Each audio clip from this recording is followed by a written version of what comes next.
Buenas noches, ¿cómo están? Ya nos falta solo prenderla de acá y verificar si transmitimos por TikTok. Entonces, vamos a esperar a ver si el audio está bien en TikTok, si se escucha todo bien.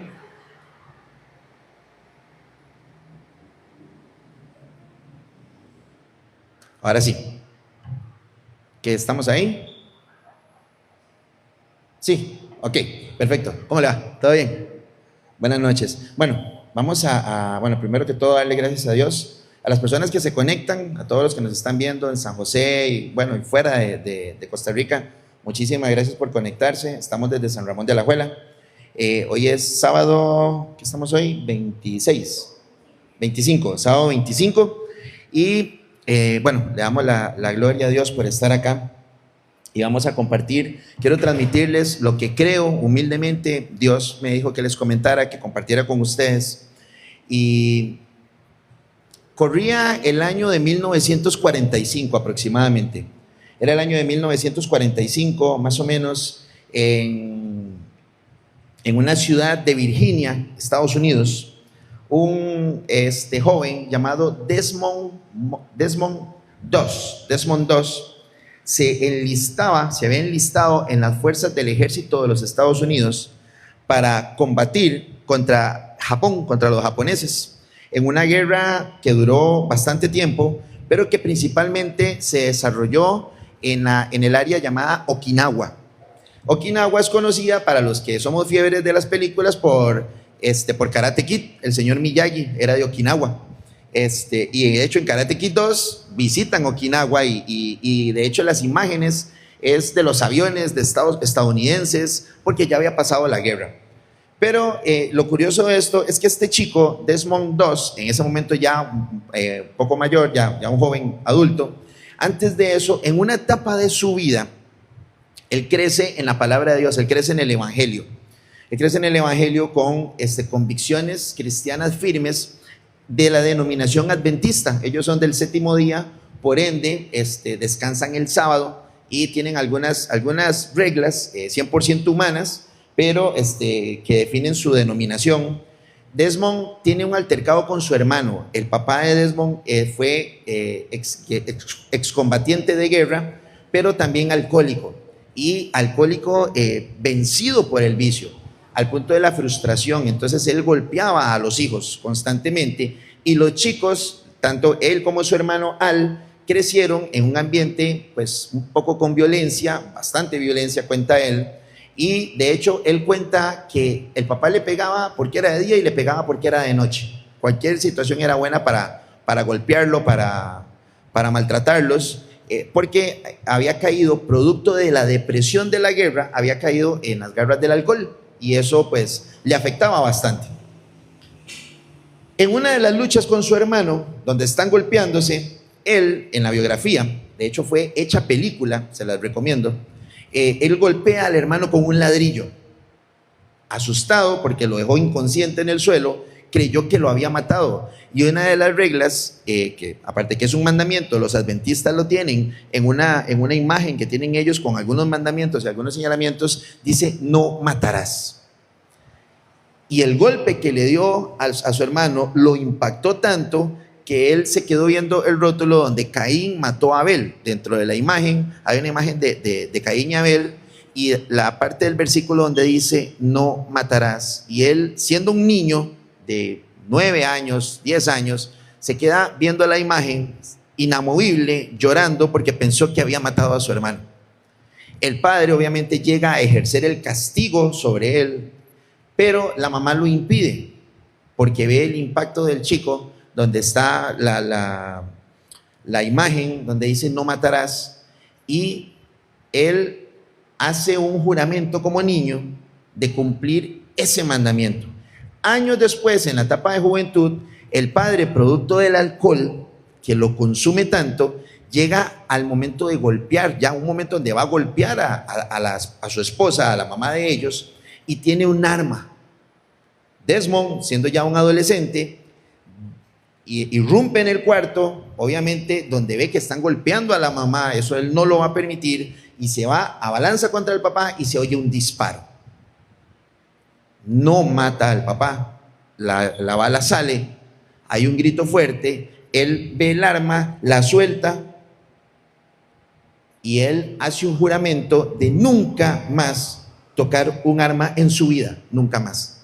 Posterior a eso viene la guerra y como es costumbre en los países que tienen ejércitos, los hombres tienen que enlistarse y tienen que cumplir con su deber como ciudadanos que cuidan el honor de un país y tienen que enlistarse en el ejército para combatir. Estamos hablando que el papá de Desmond fue héroe de guerra, incluso fue condecorado.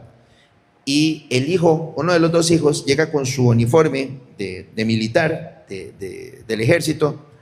El papá entra en shock y es tanto el dolor que él tiene, donde veas a uno de los dos, ¿verdad? Porque eran dos chicos, que le dice, ojalá cuando te disparen de frente y no de espalda, recordando cómo mataron a los amigos de él en la guerra.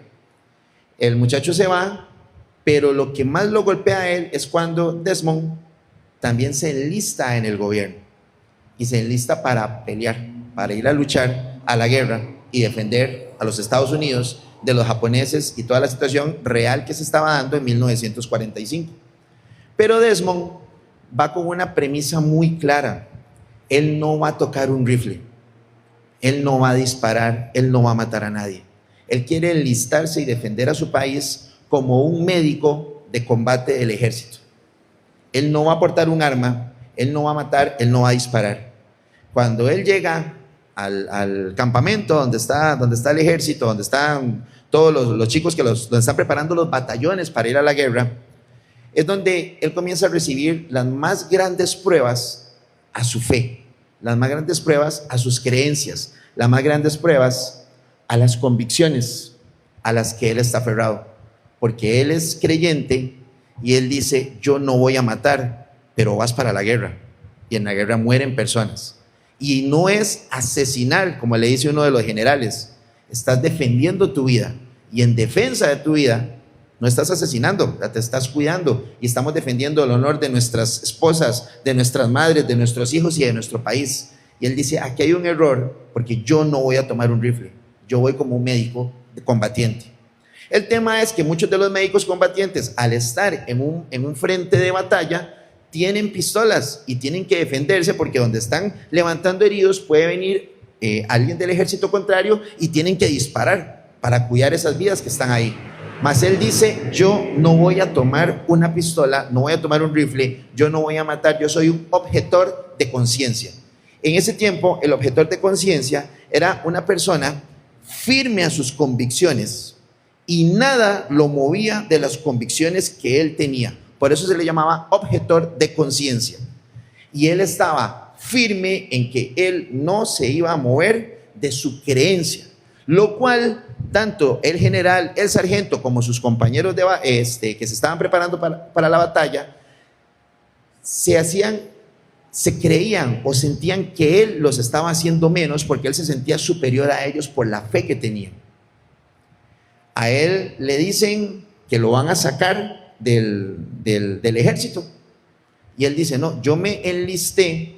Él trabajaba en una astillería. La astillería era algo que se utilizaba mucho durante la guerra, tenían que preparar materiales en madera y todo lo demás. Entonces él estaba justificado para no ir a pelear porque se consideraba que ese tipo de trabajo ayudaba al ejército para prepararse para la guerra y todos los insumos que tenían que llevar. Mas él dijo, yo no puedo ver a mis hermanos, a mis compatriotas muriendo sin yo hacer nada, pero yo no voy a matar, yo voy como un médico de combate. Resulta que a él lo tratan incluso de loco, lo envían a un área de psiquiatría para que el médico, el psiquiatra, lo eche, lo despida totalmente del batallón y lo manden para la casa, porque es una falta de respeto para el modelo de autoridad que había en ese tiempo a nivel del ejército, que él no obedeciera la orden de un general. Porque si el general le dice, tírese al suelo, se tienen que tirar al suelo, levántese, se tiene que levantar, limpie eso. Si el general llegaba y le tiraba la cama y le decía, eso es un desorden, ordénela, no podía decir la persona, pero estaba ordenado, usted me la botó. Es total silencio y total respeto a la autoridad. nada muy lejos de las iglesias modernas hoy en día, que es un respeto a la autoridad infundado por temor, de que si no le hago caso al pastor, si no hago caso a lo que dice el apóstol, me va a caer una maldición. Y no hay más mentira más grande que ese circo que tenemos hoy en día. Pero igual en el ejército eso se daba, solo que ahí sí hay una autoridad. Y si yo no cumplía con esa autoridad, me podían meter incluso a la cárcel. A él lo llevan a un juzgado, a un juicio, la llevan donde un general mayor y le dicen, vete para la casa. O simplemente tome un rifle y renuncia a esa convicción. Mas él dice, no, yo quiero servirle a mi país, pero no voy a matar. Se hace todo un complot por parte de los generales y le dicen a sus compañeros de batalla que el cabo Desmond está humillando a los demás con su prepotencia por su fe y sus creencias. Y entonces al grupo lo castigan de muchas maneras por la fe de una persona. Y le instan a los compañeros a retribuirle ese sentimiento hacia él de muchas maneras. ¿De qué manera lo hacen? Lo golpean en la noche, lo despiertan entre 5 y lo golpean y lo dejan ensangrentado y moreteado para que renuncie. No le dan salidas, lo ponen a limpiar los baños sucios, asquerosos, los dejan tiempo sin comer, le hacen todas las humillaciones para que él renuncie, pero él no renuncia. Inclusive el día que él se va a casar, que tiene el permiso ya solicitado para salir, un general mayor llega y le dice, usted no ha cumplido con los requisitos. Él dice, yo ya expliqué, yo no necesito un arma para ser un médico, yo voy a salvar vidas. Y él le dice, si no cumple con todas las pruebas de los soldados, no sale y falta una, tomar un rifle. Y le ponen el rifle así en la mano y los compañeros le dicen, toma el rifle, no pasa nada, solo agárralo, haz un disparo y te puedes ir a cazar. Él dice, no voy a matar. Lo encierran, lo meten en una cárcel, no lo dejan salir. Literalmente como historia de pueblo, la novia queda vestida y alborotada en el altar porque no llega. El reverendo que los va a casar, el pastor, le dice, muchos hombres se arrepienten. Ella le dice, no, mi Desmond, si no vino fue por algo. Listo, pasa, el general llega y le dice, en la cárcel donde lo tienen encerrado en un cuarto de 4x4, donde él está encerrado con una cama, le dice, hijo, renuncia, entiende, allá se va a luchar, se va a matar, se va a defender, pero si yo no te puedo convencer de eso, tal vez ella lo haga. Y en eso entra su prometida, donde lo abraza, donde dice que ella sabía que él no la había abandonado, que él no se había arrepentido, y ella misma le dice, deja ese maldito orgullo, toma el rifle, hazlo, no pasa nada. Y es que cuando queremos pararnos firmes en convicciones, cuando queremos de verdad cambiar nuestra vida, cuando decimos, ya no quiero hacer más esto, ya no quiero hacer más esto otro, incluso las personas más allegadas son las que nos meten el empujoncito para que soltemos esa convicción que tenemos o demos ese medio mal paso, tomemos esa decisión que no es la correcta, que hagamos aquello que no nos va a edificar, que no nos va a funcionar. Mas él le dice, no voy a renunciar, me van a hacer un juicio, y si en el juicio él sale culpable, va a durar preso todo lo que dure la guerra. ¿Y cuánto duraba la guerra? No se sabía. Lo que durara la guerra él iba a estar preso. El juicio llega, a él lo convencen de que acepte el renunciar, no de que acepte tomar un rifle, sino renunciar. Renuncio y me voy. Pero en lo que él va caminando, él se acuerda la imagen con su hermano, se acuerda la promesa que él hizo y se acuerda de sus valores y el anhelo que él tiene de servirle a Dios salvando vidas en la guerra. Y él le dice a su abogado defensor algo en el oído.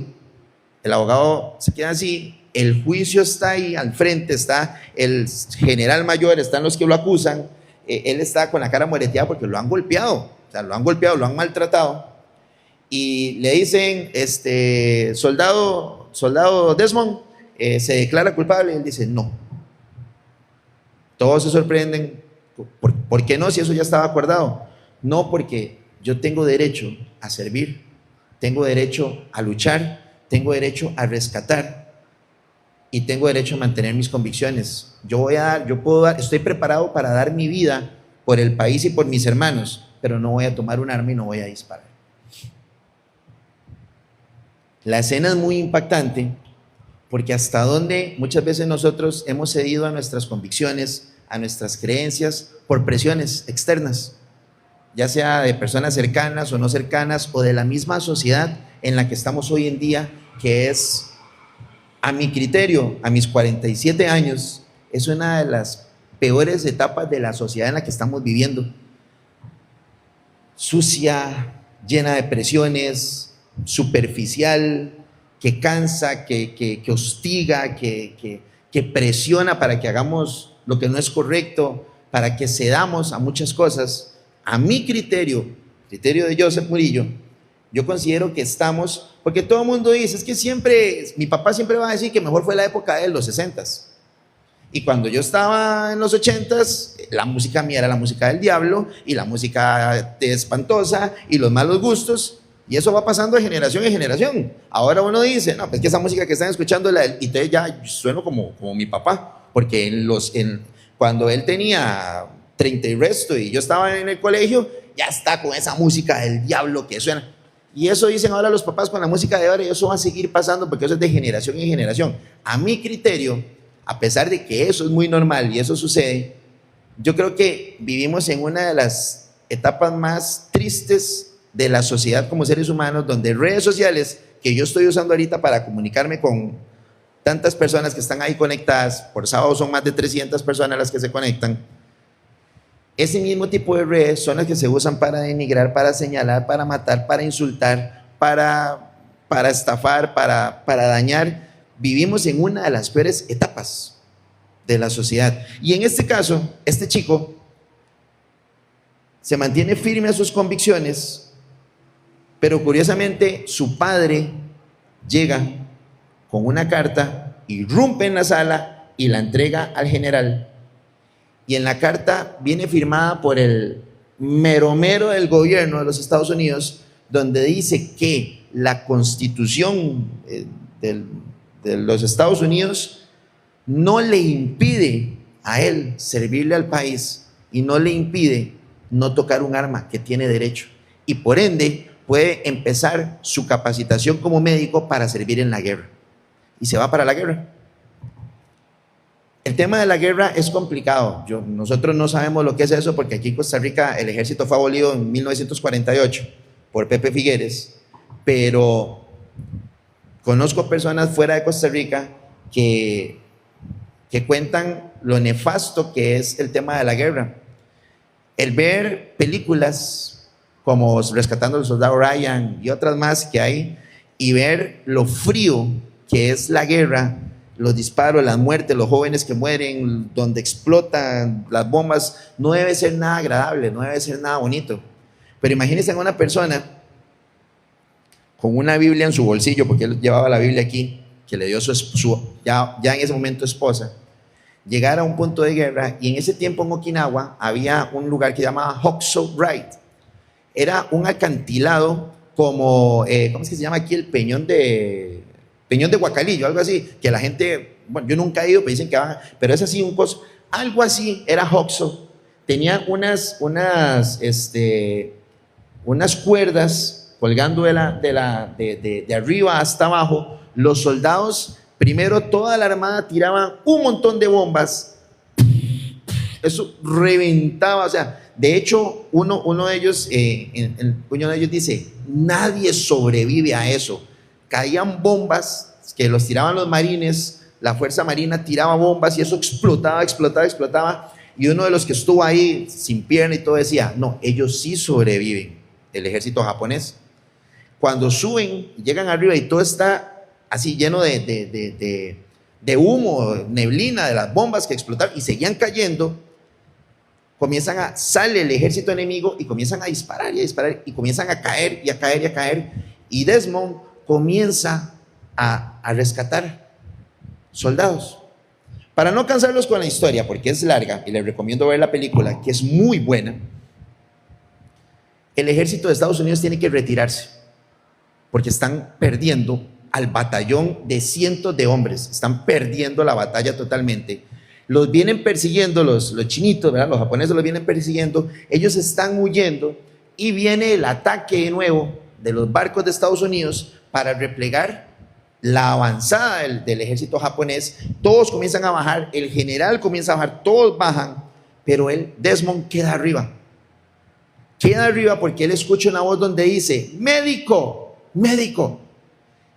Él está paralizado totalmente, todos están huyendo, escucha una voz, no se ve absolutamente nada, y en ese momento él comienza a recordar todos los momentos difíciles que pasó, cómo lo golpeaban, cómo lo rechazaban, cómo le decían que no servía, que era un inútil, que no iba a salir adelante, que iba a ser de los primeros que iba a morir, y un montón de cosas más. Y él, en medio, lo cuenta en su testimonio, él cae de rodillas y él le dice: ¿qué quieres de mí? ¿Qué quieres de mí? ¿Para qué estoy aquí? Dime cuál es el propósito. Y en eso escucha otra vez la voz donde dice: médico, médico, gritando. Él se vuelve y dice: ok, señor. Se pone los chalequitos y se va él solo a donde están los compañeros caídos, muchos de ellos que lo golpearon, que lo insultaron, que lo maltrataron, que se burlaron de él. De hecho, al primero que él toma, ya sin piernas, le hace un torniquete, fue a uno que lo golpeó en la noche mientras él dormía, le despedazó la cara, le quitó la Biblia y se la había tirado al suelo burlándose. Fue el primero que se encontró ahí. Lo amarró, le hizo un torniquete, lo alzó, y cuando llega al acantilado, él hace una soga, lo amarra y lo tira sosteniendo en la soga, y le daba vuelta con la mano y lo bajó. Y hay una frase de la película que a mí me impacta demasiado de él. Él dice: uno más, envíame uno más. Y sale otra vez corriendo y se encuentra otro y regresa. Uno más, decía. Toda la noche pasó rescatando a sus compañeros, a sus colegas. Dicen las estadísticas, la historia de la guerra de los Estados Unidos, que rescató entre 75 y 100 compañeros soldados que estaban caídos ahí, sin brazos, sin piernas, heridos, sangrando, en medio del ejército japonés, y él solo. Bajó entre 75 y 100. Lo logró descender estando él solo arriba. Y aquí es donde quiero hacer un paréntesis. Todos en nuestra vida, en algún momento hemos tenido situaciones difíciles. Situaciones donde nuestras convicciones, donde nuestras creencias se tambalean por un jefe, por un familiar, por un amigo, por un hermano, por una institución religiosa, por lo que sea. Quedamos solos en medio de una guerra. Tal vez no una guerra como la que vivió Desmond II, que murió en el 2006. No hace mucho murió. A la edad de 87 años murió. Él se vio solo en medio de una guerra, y el principio de poner la otra mejilla siempre lo tuvo muy claro, porque fue a rescatar a muchos que lo escupieron, que se burlaron, que hicieron con él una piñata donde lo golpeaban y lo maltrataban. Y es que todos nosotros, en algún momento, los que estamos acá, los que me están viendo por redes, en algún momento hemos tenido situaciones dolorosas, difíciles, donde nos han lastimado, y uno dice: yo ya quedé curado de eso. Yo ya quedé curado de eso. Yo ya no quiero nada con esa gente, yo ya no quiero nada con ese lugar, yo ya no quiero nada con ese tipo de cosas, yo ya no quiero nada con esa persona, yo ya no quiero nada con ese familiar, porque me expuso, me hirió. Tal vez yo di lo mejor y me trataron mal. Yo les puedo contar a grosso modo, porque no es el día para hablar directamente de un testimonio 100% personal, pero a lo largo de mi vida yo me he encontrado en situaciones donde el ejército enemigo está atacando y los que estaban atrás ya no están. Quedé solo. Me traicionaron, me dieron la espalda. sé lo que es estar con personas que tenían un micrófono en la mano, con una Biblia. Prácticamente usted los admiraba y se le caían las babas porque la comunión con Dios era, wow, yo nunca voy a tener ese nivel, o sea, está hablando con Dios ahí. Y en el momento en el que tuve necesidad, en el momento en el que necesitaba ayuda, necesitaba una mano, no me la dieron, me dieron la espalda y quedé solo, totalmente solo. La primera vez que me sucedió eso, tenía aproximadamente 25 años, 25, 26 años. Yo, en tema de religión, siempre he sido complejo porque yo no creo en las religiones. Yo creo en la relación con Cristo y eso lo he tenido claro de siempre. Más sin embargo, mi familia es católica. Ellos son católicos, la gran mayoría. Yo crecí en el ambiente católico, entonces cuando yo empiezo a dar los primeros pasos en un ambiente, llamémoslo evangélico, porque para mí cristiano es creer en Cristo, eso es ser cristiano, creer en Jesucristo, que fue el que murió por mí en la cruz del Calvario. Entonces, si a mí me dicen, ¿usted qué es? Yo soy cristiano. Ah, no, yo soy católico, pero ¿usted cree en Cristo? Sí, entonces somos cristianos, los dos somos cristianos. Choque la mano porque estamos en el mismo equipo. No, pero es que yo soy católico, sí, pero usted cree en Cristo, sí, entonces eso es cristiano. Somos cristianos, listo, eso es todo, no pasa nada. Ya, si usted quiere ir ahí, vaya, ahí está la hostia y todo, y por mi culpa, por mi gran culpa, no hay ningún problema, pero somos cristianos, porque usted crea en Buda, en Mahoma o todo lo demás. Si usted cree en Cristo, usted es cristiano, yo también. El lugar donde usted se sienta son otros 100 pesos porque es una elección personal. Cuando yo comienzo a ir a una iglesia llamada evangélica y comienzo a tener relación cercana con pastores, y yo comienzo en mi ignorancia, en mi inocencia, comienzo a ver cosas que para mí son asombrosas, como escuchar lenguas, como que dicen que están orando y que de un pronto al otro se les abrió el cielo y vieron esto y vieron aquello. Y dicen, ¿en qué momento ven eso? O sea, ¿cómo hacen?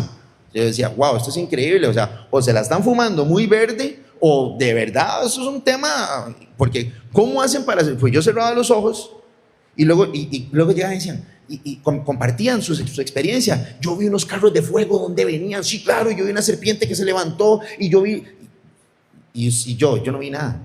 Yo estaba con los ojos cerrados, todo estaba oscuro y yo no logré ver nada. Y para mí eso era como, wow, como súper asombroso. Pero se dio una situación personal, una situación a nivel familiar que yo vi, que yo estaba ahí metido en el núcleo de esa familia.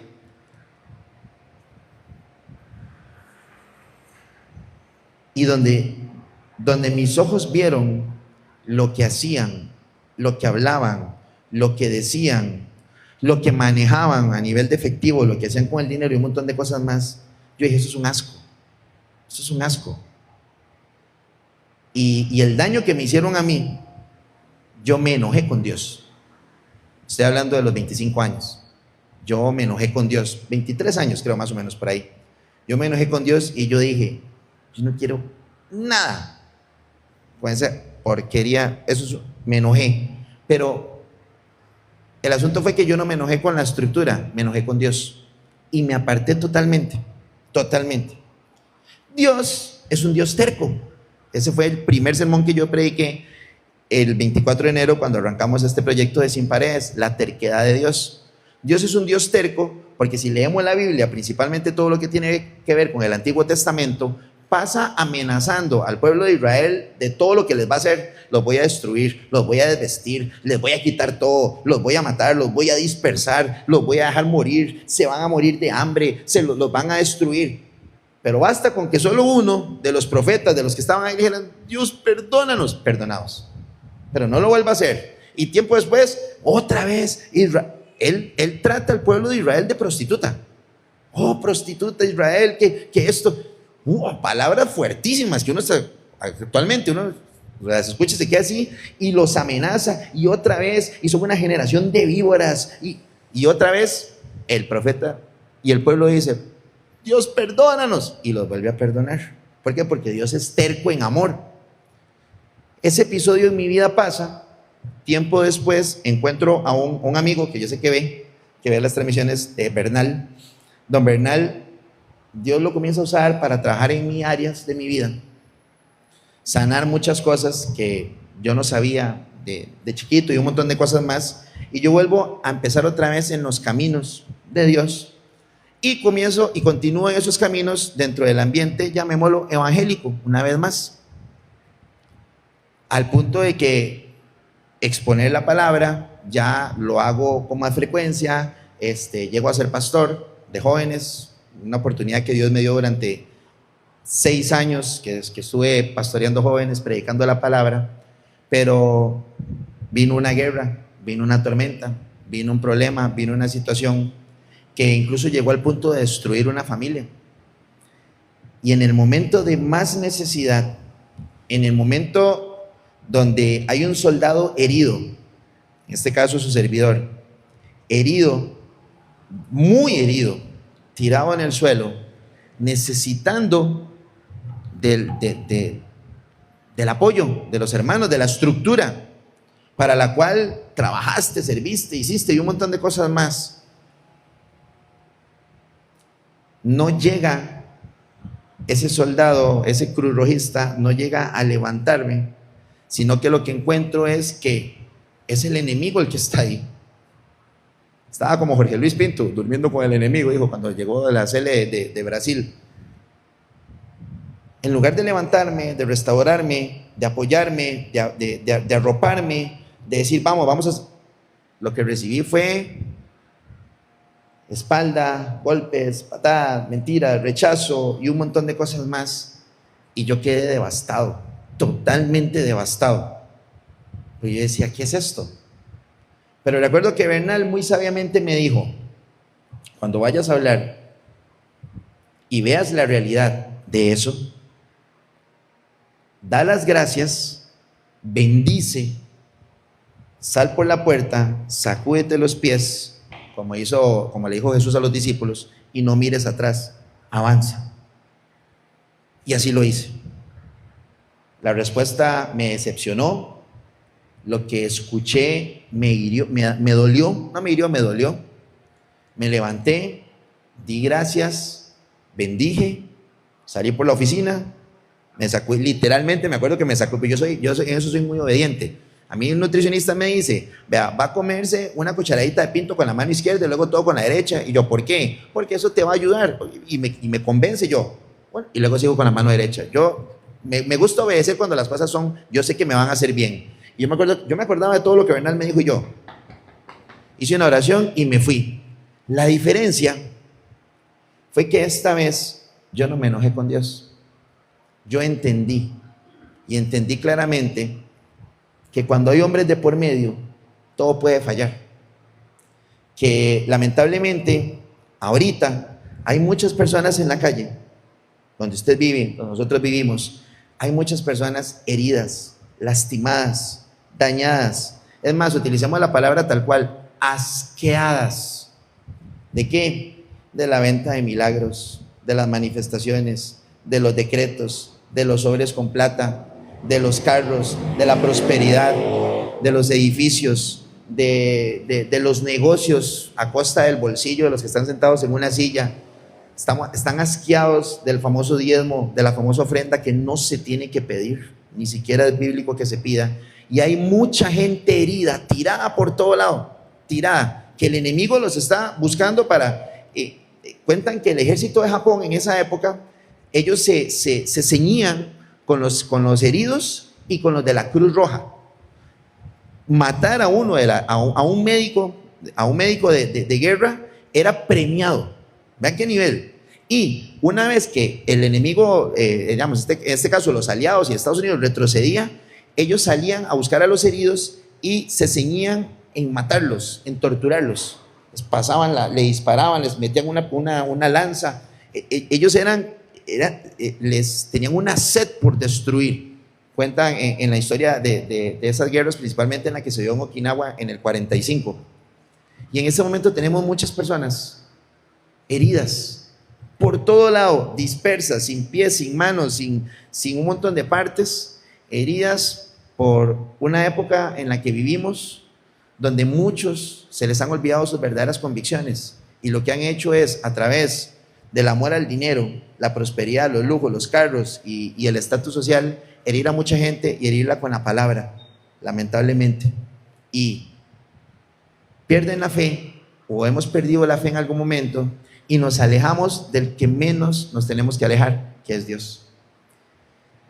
Para mí, la historia de vida fue muy difícil porque no es fácil dormir un día en un cuarto, no es fácil moverse y dormir otro día en otro cuarto, no es fácil estar 15 días en un camarote donde me permitieron dormir, no es fácil estar en un lugar donde me dicen, mira, puedes dormir en este cuarto, tranquilo, ahí estás, y a las 2 semanas o a la semana que te digan, mira, es que para nosotros como familia es un poco incómodo porque no tenemos privacidad, porque usted no es parte de la familia claramente, y necesitamos que nos desocupe el cuarto.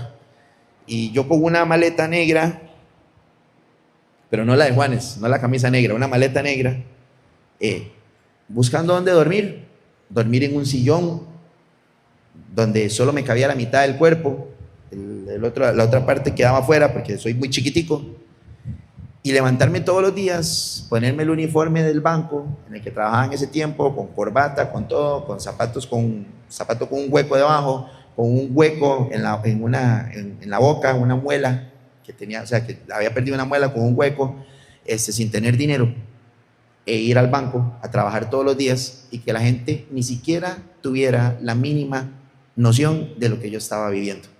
Ni siquiera los hermanos en Cristo, que eran los que en primera instancia debían estar ahí. Ni siquiera mi familia directa, papá, mamá, hermanos, sabían absolutamente nada, ni se dieron cuenta de nada, ni sospecharon absolutamente nada. Porque la guerra deja heridos, pero lamentablemente faltan muchas manos que rescaten a todas las personas que están siendo heridas, dañadas y maltratadas, ya sea los no creyentes por la sociedad en la que vivimos o aquellos que en algún momento depositaron la confianza en un lugar, en una institución y salieron heridos o lastimados. ¿Qué fue lo que pasó en este caso con Desmond? Que es una historia 100% real. Y eso me lleva a 3 puntos que quiero compartir con ustedes. Número 1, el precio de obedecer. Las convicciones se revelan cuando tienen un precio. Es fácil decir creo en Dios cuando todo va bien. Es que cuando todo nos va bien es demasiado fácil. Si tengo plata en la cuenta, creo en Dios. Si el carro está funcionando, creo en Dios. Si me están llegando clientes al negocio, creo en Dios. Si en el trabajo todo de maravilla, creo en Dios. Si en la refri hay comidita, creo en Dios. Pero ¿qué pasa cuando abro la refri y no hay? Porque yo sé lo que es abrir mi humilde refrigeradora en aquel tiempo que vivía solo, y nunca se me va a olvidar, lo que tenía era una manga, nada más, una manga. Y eso que ya había logrado tener una refri, mi refrigeradora era una hielera azul, así como de este tamaño. Y mi cama era un puff café que me había dado mi hermana. Esa era mi cama, esa era mi refrigeradora. Y en esos momentos es muy difícil mantenerse en nuestras convicciones y decir, Dios me va a sacar de esto. Es muy difícil, cuesta demasiado. Y fue lo que me pasó la primera vez. Yo mandé todo para el carajo. Yo dije, ¿saben qué? Todos apretes en un burro. Yo no quiero saber nada porque me enojé con todo el mundo y con Dios. Y Dios no tenía la culpa. Pero esta segunda experiencia, porque si hay algo que siempre sucede, que tenemos que tener muy claro, es que en Dios hay exámenes. Si yo no paso ese examen, tranquilo, siga con el curso, pero ese examen lo tiene que repetir hasta que lo pasemos. Esa primera etapa yo definitivamente no pasé, 40 o 0 me tuve que haber sacado, y por eso en la siguiente prueba yo dije, no, yo sí voy a pasar el examen. Yo sé lo que es, como lo he contado muchas veces, acostarme de rodillas llorando, con la pregunta equivocada, porque no sabía, y es que cuando estamos en medio de problemas, el cerebro no nos da y se nos olvidan muchas cosas, pero yo preguntaba ¿por qué?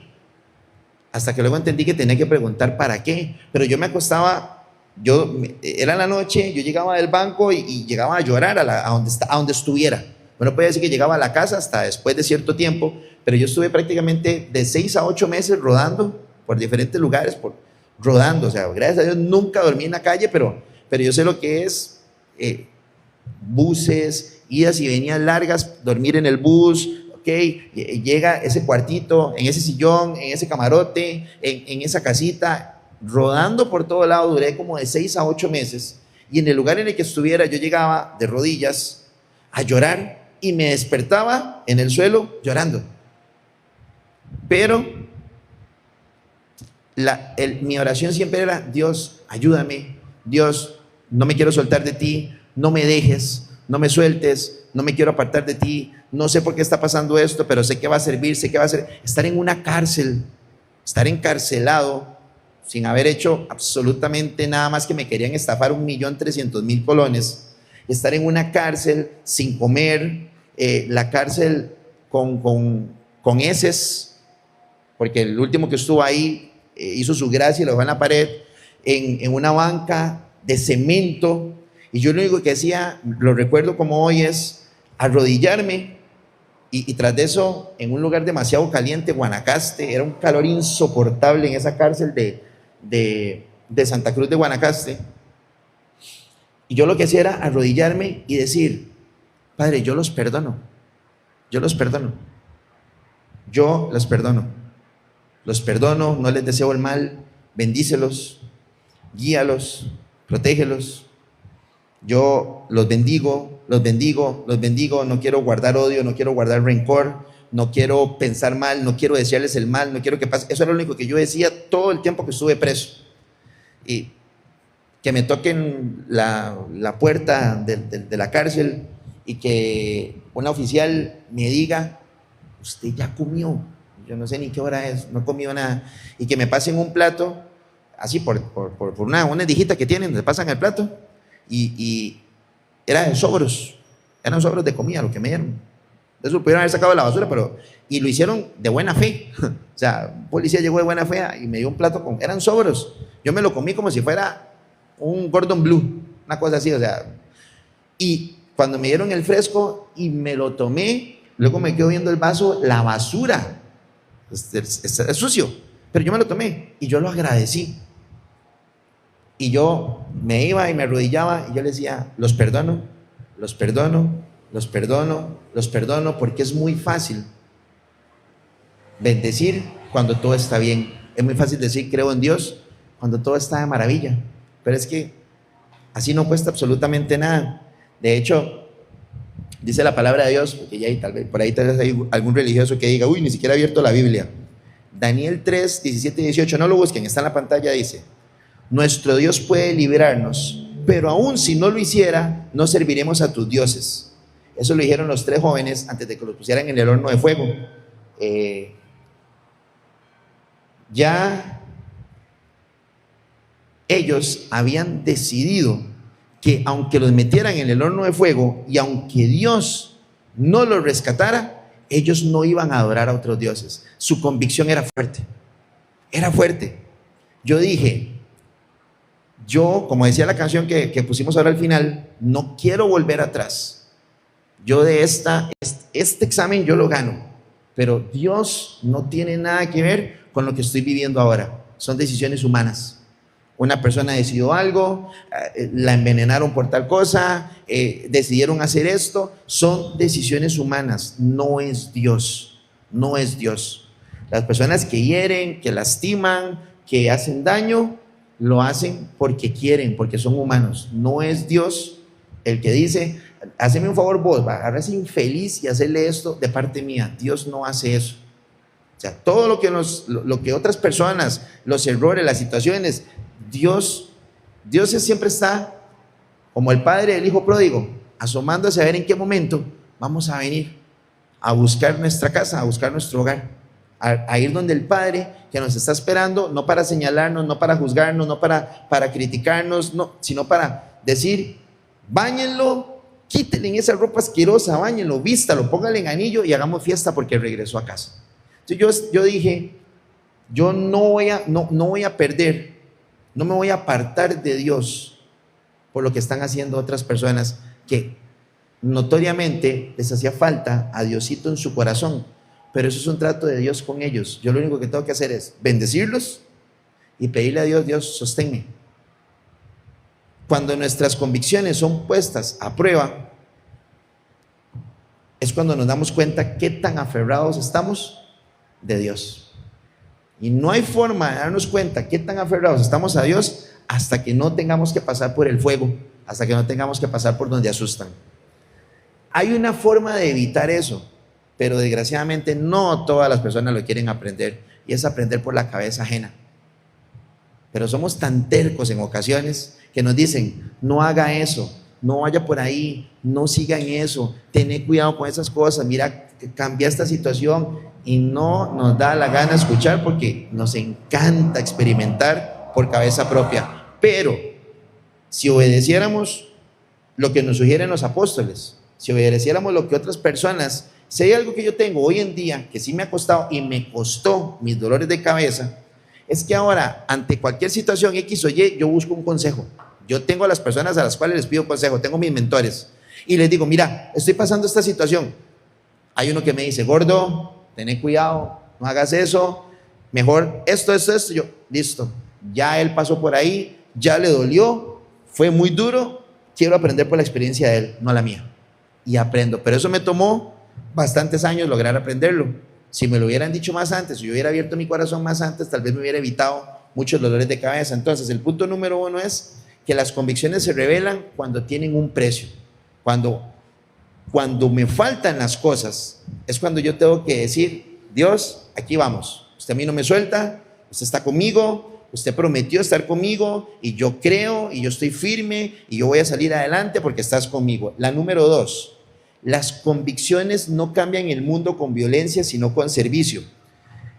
En la historia que les conté de Desmond, mientras todos corrían para matar, Desmond corría para salvar. Mientras todos pensaban en sobrevivir, él pensaba en otro más. Y mientras todos peleaban contra personas, él peleaba contra la muerte. Una frase en la película que él dice, que me impactó un montón, es que cuando a él lo están cuestionando y le dicen que por qué no toma un rifle, él dice, yo pienso que en una sociedad que está matando, que está destruyendo y que está en guerra y se quieren matar unos a otros, el que yo quiera ir a la guerra a llevar vida y salvar a los heridos no es un acto descabellado y puede cambiar el mundo. Esa frase se me quedó grabada porque no vamos a lograr las cosas con enojo, con violencia, con apartarnos, sino que lo vamos a lograr con amor y con servicio. Dice Romanos 12:21, no sean vencidos por el mal, venzan con el bien al mal. Si alguien te hace mal, tenemos que vencer al mal con el bien. Eso no quiere decir que vamos a estar ahí de jetas, ¿verdad? Poniendo a que nos estén golpeando a cada rato. Simple y sencillamente, las personas dan lo que tienen en su corazón.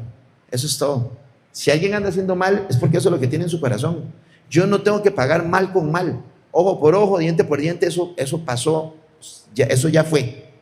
Si alguien hace mal, yo tengo que vencerlo con el bien. Lo bendigo, le deseo el bien, te perdono, no pasa nada, eso sí, siga su vida.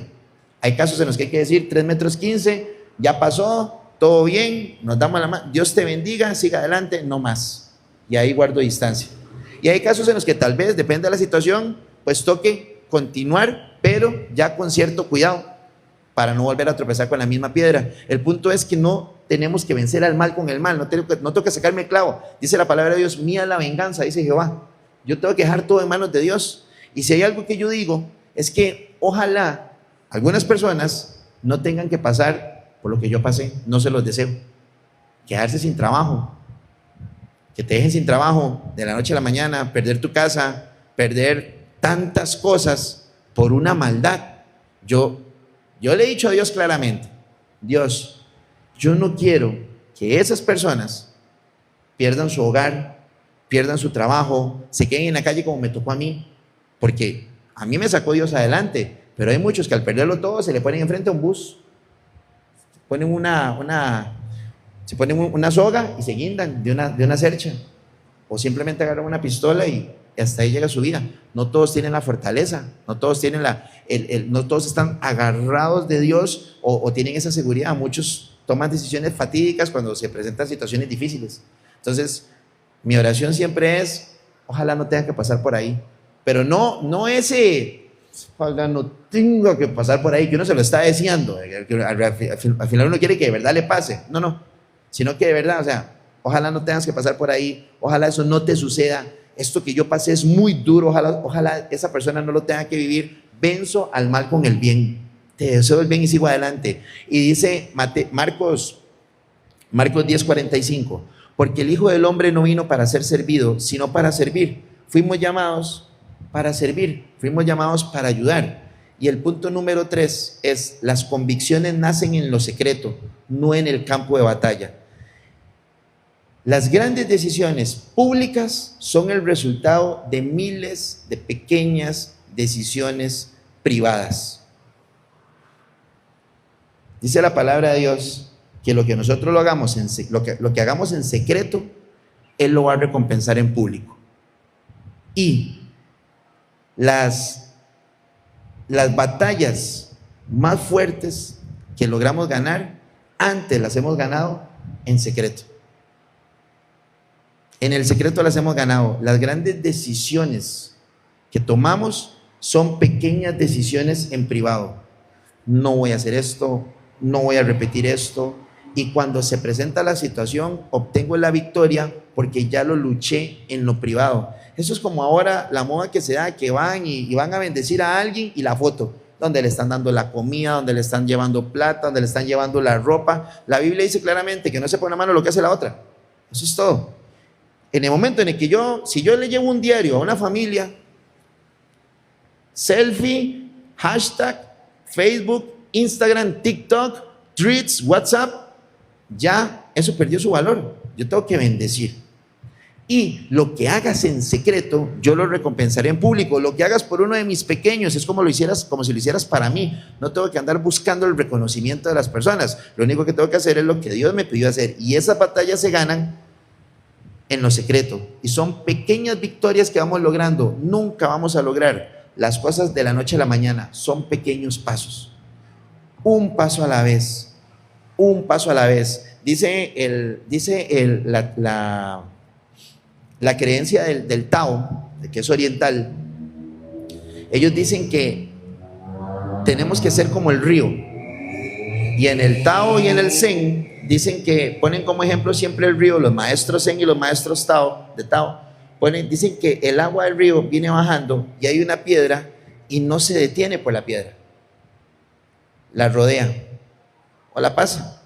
El río siempre busca por dónde ir. No se frena por la piedra, no se frena por el árbol, no se frena por la tierrita que hay, la montañita que hay. El río fluye, busca por dónde y se mueve. De hecho, pasa por la piedra y pasa por la piedra, y es tanto lo que pasa por la piedra que termina erosionándola, pero no la golpea. Simplemente fluye, busca por dónde fluir, no se detiene. El agua viene y no dice: tengo una piedra, ¿ahora qué hacemos? Me tengo que devolver. Y no, aquí nos quedamos estancados, nadie pasa. Fluye, busca una endijita, por ahí pasa. Se mete por algún lado, lo hemos visto en la casa, tenemos una puerta, cerramos la puerta, se viene un baldazo y comienza a pasar el agua, y por una endija se comienza a meter el agua. Y uno dice: ¿por qué? El agua no se queda. Y no, aquí hay una puerta, busquemos, aquí no vamos a pasar. No, el agua fluye. Nosotros tenemos que fluir ante las adversidades, ante las situaciones. En la película de Chris Gardner, En busca de la felicidad, hay una escena impactante donde él tiene al hijo alzado, se me olvidó el nombre ahorita del chiquito, pero lo tiene alzado, están en una iglesia, son cuartos para dormir. Yo lloro porque yo veo esa escena y yo me acuerdo lo que yo vivía. Y él tiene a Christopher, lo tiene aquí alzado, y el pastor que está ahí, que es Teddy Jakes, él dice, si usted la pone en inglés, usted pone los subtítulos en español dice: no permitas que vea la montaña y lo alta que es, muéstrame cómo rodearla, muéstrame cómo pasarla. Esa es la frase cuando él está cantando, el coro ahí está, y entonces él comienza a hablar, el pastor comienza a hablar y dice: muéstrame, no permitas que vea la montaña. Y sale Chris Gardner donde está llorando aquí, tiene al chiquito abrazado. Imagínense la escena, es que solo los que hemos pasado por ahí sabemos lo doloroso que es eso. Y vemos la montaña, vemos ese semejante monte que tienen ahí, que muchas veces hasta nos lo pusieron para que no pasáramos al propio, y nos enfocamos en la montaña. Vemos el cerro, la montaña, y es más grande que nosotros. Y él dice, no, Dios, no permitas que mire la montaña, permíteme ver cómo rodearla, cómo pasarla, cómo bordearla, cuál es el camino para poder llegar al otro lado. Simplemente es fluir. Entonces las convicciones nacen en lo secreto, no en el campo de batalla. En el campo de batalla ya las convicciones las tenemos, simplemente tenemos que sacarlas a flote. El que es fiel en lo poco, también es fiel en lo mucho, dice Lucas 14:10. Y Mateo 6 dice, 6:6 dice, ora a tu Padre que está en secreto. Las verdaderas convicciones nacen cuando nadie nos está viendo. Y quiero cerrar con esto. Tus circunstancias, es una pregunta, ¿tus circunstancias están cambiando tus convicciones o tus convicciones están cambiando la manera en que enfrentas tus circunstancias? Póngase a pensar en eso. Las circunstancias que estamos viviendo, ¿están cambiando lo que creemos?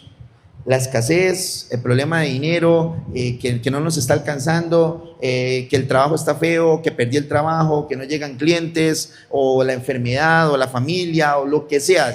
Las circunstancias que estamos viviendo, ¿nos están cambiando nuestras convicciones o mis convicciones están cambiando la manera en que enfrento las circunstancias? Porque vean, gente, los que estamos acá y los que me están viendo, esto no es de poner plata en un sobre.